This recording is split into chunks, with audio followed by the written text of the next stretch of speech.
Welcome to Hogares de la Caridad, Orphanage for Children with Cerebral Palsy. This is where the story started. I first entered this orphanage on Wednesday, December the 23rd, 2009, having volunteered to work in an orphanage over Christmas and the New Year period.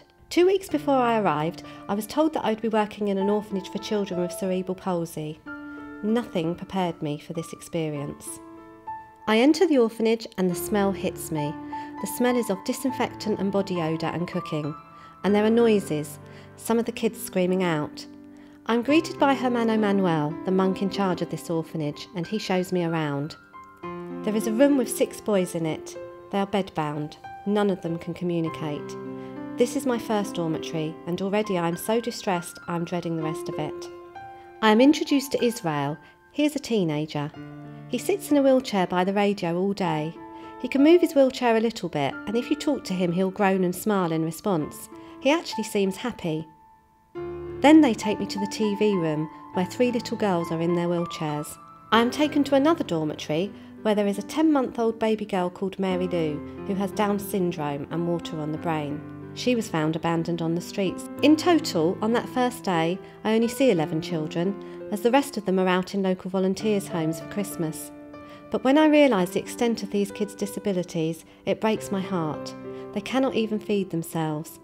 The silence of their world is deafening. I can probably never describe the impact this first visit to the orphanage had on me.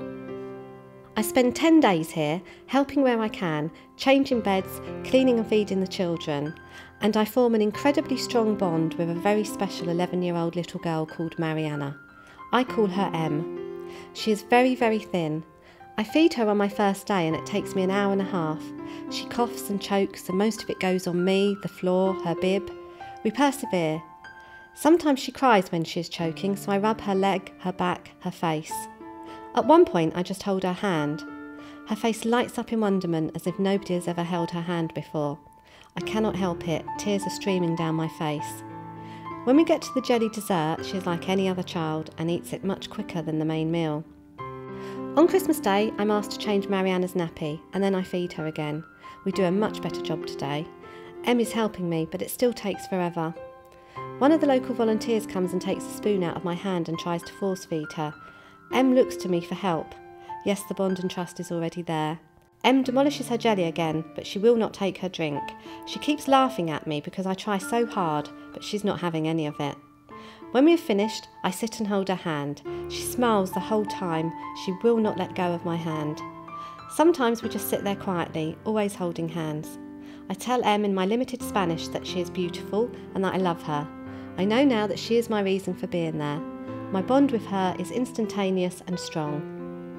I could talk about Em and this orphanage forever, but suffice it to say that the children in this orphanage touched my heart. I vowed I would never forget them and that I would come back to England and do everything I could in my everyday life to make a difference to them and other underprivileged children who I had encountered whilst in Guadalajara.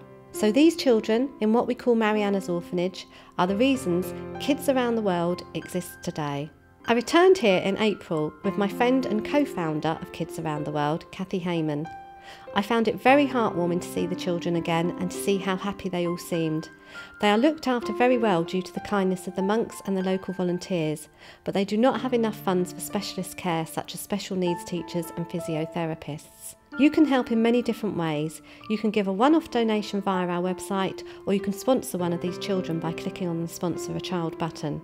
Thanks for watching this video. Remember, even the smallest act of kindness says, I care.